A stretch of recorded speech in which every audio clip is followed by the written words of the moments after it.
Sa ngalan ng Ama, ng Anak, at ng Espiritu Santo, Amen. sumainyo ang Panginoon. At sumainyo rin. Upang tayo ay maging marapat gumanap sa ating banal pagdiriwang, aminin natin ang ating mga kasalanan.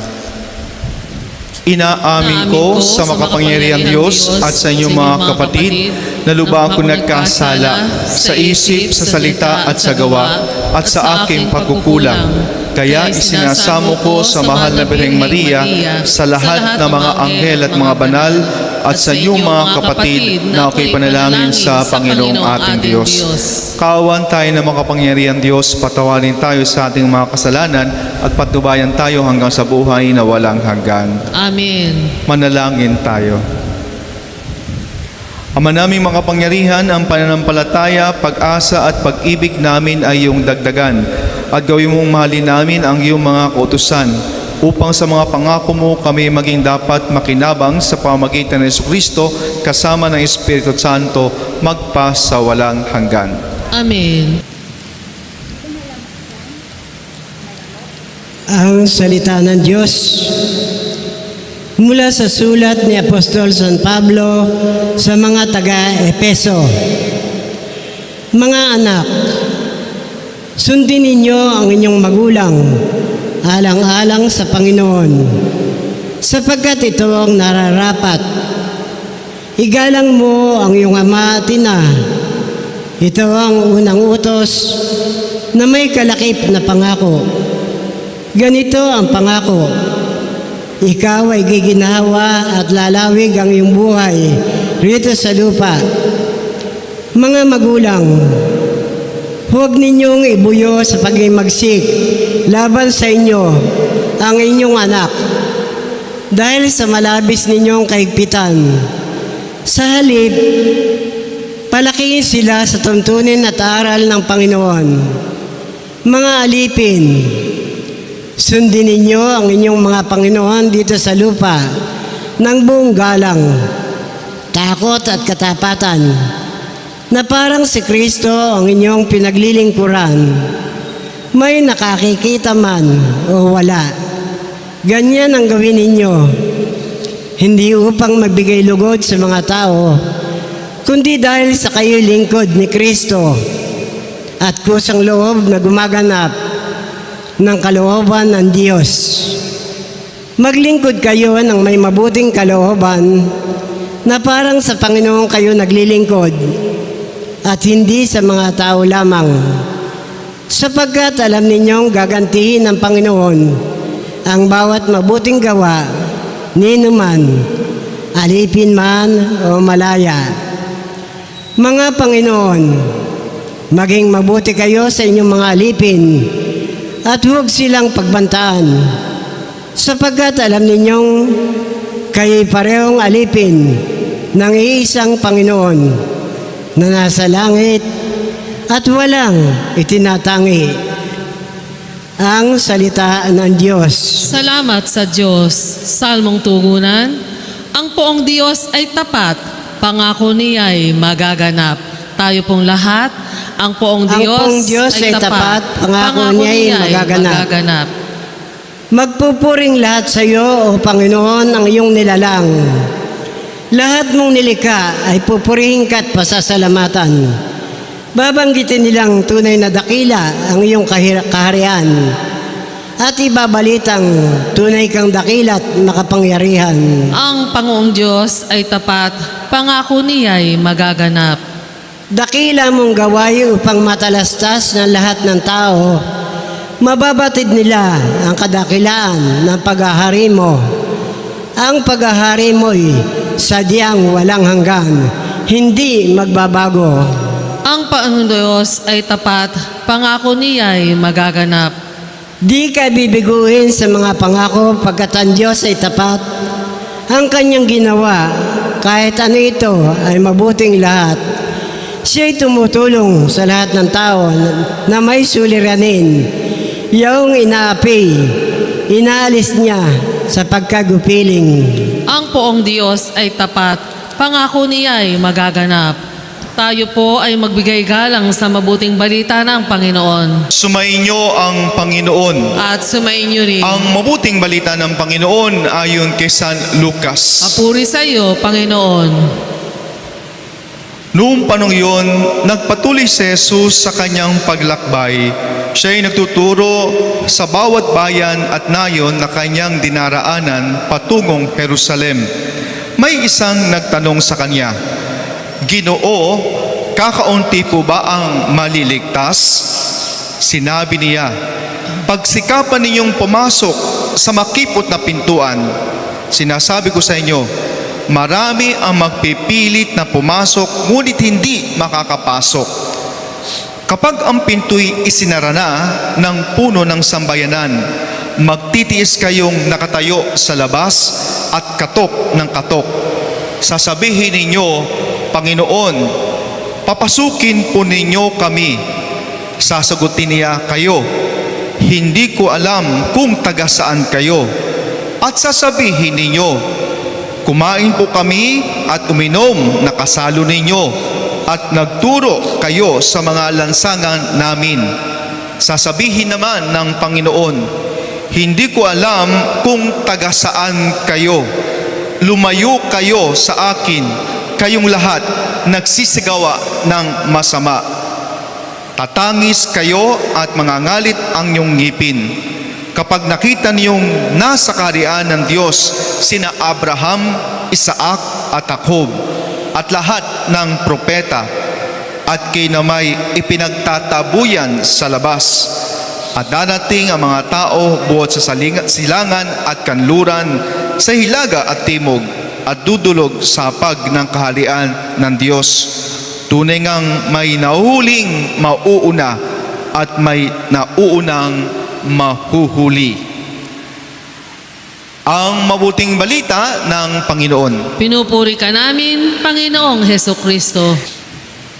May isang nagtanong kay Jesus, at ang tanong, kakaunti po ba ang maliligtas? Yung tanong ng tao ito is about quantity, kakaunti. Ngunit paano ito sinagot ni Jesus? Logically, ang tanong ay ilan, pero ang sagot ni Jesus ay hindi numbers, kundi quality. Ang quality ay nakatuon sa pamagitan ng sinabi ni Jesus na pagsikapan ninyong pumasok sa makipot na pintuan. At anong ibig sabihin ng makipot na pintuan?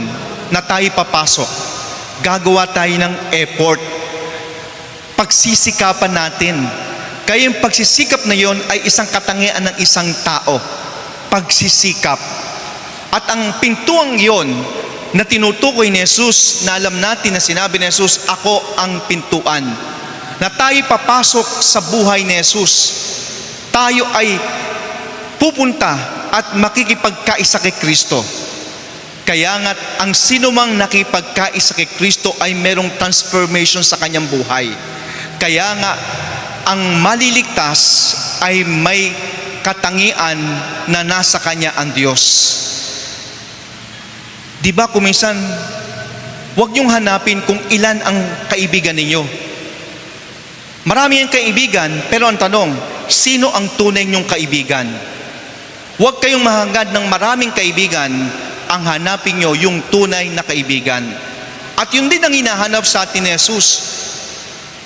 Hindi yung mga anak ng Diyos, kundi yung mabubuting anak ng Diyos ang hinahanap ni Jesus para sa atin.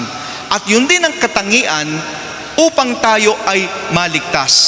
Kaya makita ninyo, yung may Panginoon ay nagsabi, "Lumayo kayo sa akin, hindi ko kayo kilala."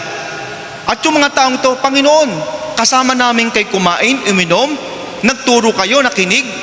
Pero nung sabi ng Panginoon, "Lumayo kayo, kayong lahat na gumagawa ng masama." Sapagkat kung nasa iyo si Kristo, gagawa ka ba ng masama?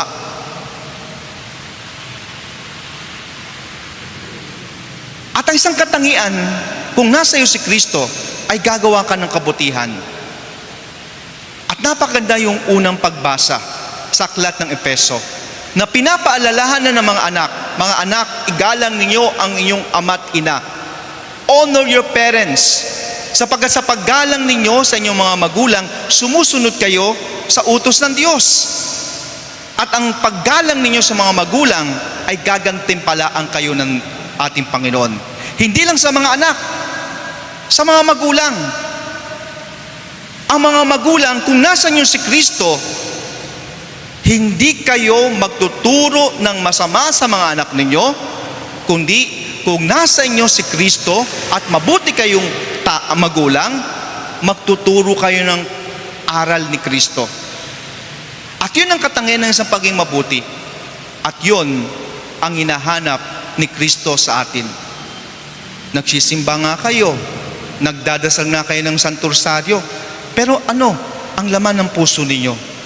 Si Kristo ba? Kaya nga't ang tanong, ako ba'y mabuting anak ng Diyos? At kung ikaw ay mabuting anak ng Diyos, mapapabilang ka sa maliligtas. Pero kung hindi ka mabuting anak ng Diyos at ang laman ng puso mo ay hindi nakaayon kay Kristo, hindi ka kasama sa maliligtas.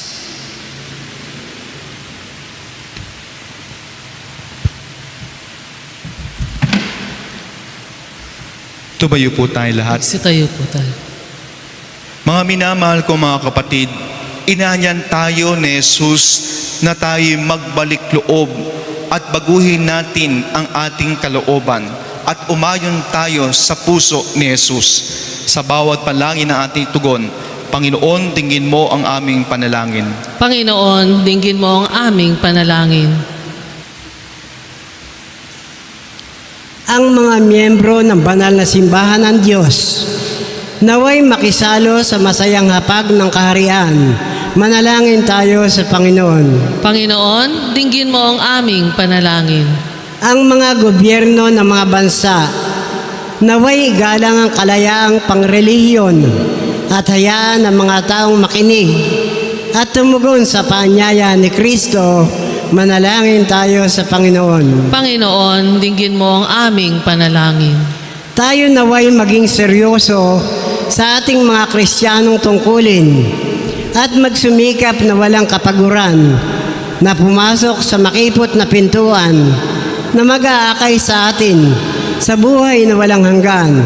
Manalangin tayo sa Panginoon. Panginoon, dinggin mo ang aming panalangin. Ang mga nagdurusa sa isip at katawan, naway matanggap ang kanilang krus ng may pagtitiis. Manalangin tayo sa Panginoon. Panginoon, dinggin mo ang aming panalangin. Ang mga tapat na yumao, naway tanggapin sa kaharian ng langit. Manalangin tayo sa Panginoon. Panginoon, dinggin mo ang aming panalangin. Sa katahimikan, itaas natin ngayon ang ating mga personal na kahilingan na panalangin. Panuloy natin panalangin ang ating mga mahal na yumao at ipanalangin din natin ang ating mga kapatid na nasalanta itong nakaraang bagyo at ang pumapasok na super typhoon ay patuloy tayong ilayo ng Diyos sa mga sakunang ito. Ama, maraming salamat sa pagtuturo mo sa amin upang maging mabuting anak ng Diyos. Ang hangad mo sa amin ay makapasok kami sa iyong kaharian, kaya't ilayo kami sa masama at turuang gumawa ng mabuti. Hiniling namin to sa pamagitan ni Kristong aming Panginoon. Amen. Manalangin kayo mga Magsitayo kapatid po upang tayo. ating mga panalangin at hain ay kalooban ng Diyos amang makapangyarihan. Tanggapin nawa ng Panginoon itong paghahain sa iyong mga kamay, sa kapurihan niya at karangalan, sa ating kapakinabangan at sa buong sambayanan niyang banal. Ama naming lumikha, tunghayan mo ang mga alay na aming inihahain at iyong kadakilaan ay humantong sa iyong lalong ikadarangal sa pamagitan ni Jesucristo kasama ng Espiritu Santo magpasawalang hanggan. Amen. Sumayin niyo ang Panginoon. At sumain niyo rin Itaas sa Diyos ang inyong puso at diwa.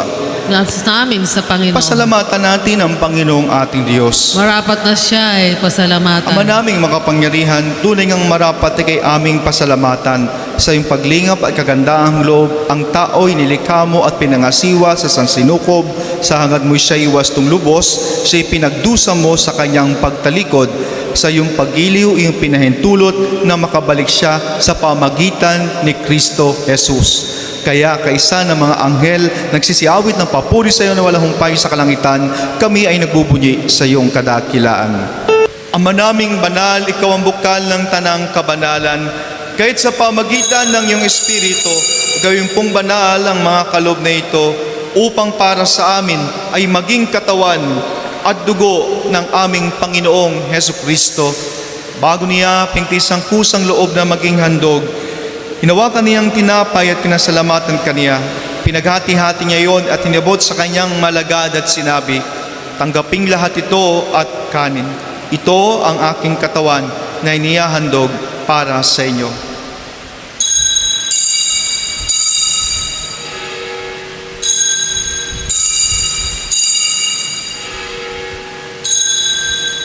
Gayun din naman, matapos ang hapunan, hinawakan niya ang kalis at muli kaniyang pinasalamatan. Iniabot niya ang kalis sa kanyang mga alagad at sinabi, "Tanggapin niyo lahat ito at inumin. Ito ang kalis ng aking dugo, ng bago at walang hanggang tipan. Ang aking dugo na ibubuhos para sa inyo at para sa lahat sa kapagpapatawad ng mga kasalanan.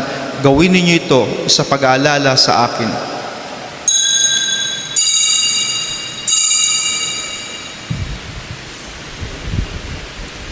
Ang misteryo ng ating panampalataya. Si Kristo'y namatay, si Kristo'y nabuhay, si Kristo'y babalik sa wakas ng panahon.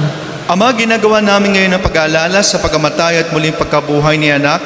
Kahit naalay namin sa iyo ang tinapay nagbibigay buhay at ang kalis ng kaloob ng kaligtasan. Kami nagpapasalamat dahil kami ay narapat na tumayo sa harapan mo para makapaglingkod sa iyo.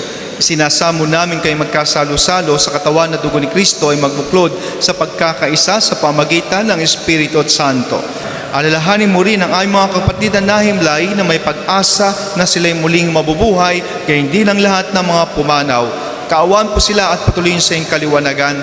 Kaawaan mo pati kami lahat na makasalo sa iyong buhay na walang wakas, kaysa ng mahal na Birheng Maria na ng Diyos, ang kanyang kabiyak na puso na si San Jose, kaysa ng mga apostol at lahat ng mga banal na namuhay dito sa daigdig ng kalugulugod sa iyo.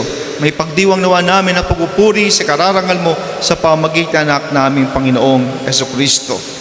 Sa pamagitan ni Kristo, kasama niya at sa Kaniya, ang lahat ng parangal at papuri sa iyo, Diyos sa makapangyarihan, kasama ng Espiritu Santo, magpa sa walang hanggan. Amen. Tayo'y mga mabubuting anak ng Diyos, kaya patuloy tayong sumunod sa sa kalooban ng ating Amang nasa langit. Namin kami yadiyas sa lahat ng masama, pagkalooban ng kapayapaan araw-araw, iligtas sa kasalanan at iliyos sa lahat ng kapamakan. Samantalang amin hintay ang muling pagbabalik ni Jesucristong aming manubos. Sapagkat iyo ang kaharian at ang kapangyarihan at ang kapurihan magpakailanman. Amen. Panginoon Jesucristo, sinabi mo sa iyong mga apostol, kapayapaan ang iniiwan ko sa inyo, ang aking kapayapaan ay binibigay ko sa inyo. Tunghayan mo ang aming panampalataya at huwag mo ang aming pagkakasala. Pagkalooban mo kami ng kapayapaan at pagkakaisa ayon sa iyong kalooban, kasama ng Espiritu Santo, magpas sa walang hanggan. Amen. Kapayapaan ng ating Panginoon naway laging sumainyo. At sumainyo rin. Magbigayan tayo ng kapayapaan ni Kristo sa bawat isa. Kapayapaan po. Ito si Kristo ang nagpapabanal sa atin. Siya ang kordero nag-aalis ng ating mga kasalanan sa libutan. Mapapalad ang patuloy natin siyang tinatanggap sa piging na ito. Panginoon, hindi ako rapat-dapat na magpatuloy sa iyo, ngunit sa isang salita mo lamang ay gagaling na ako.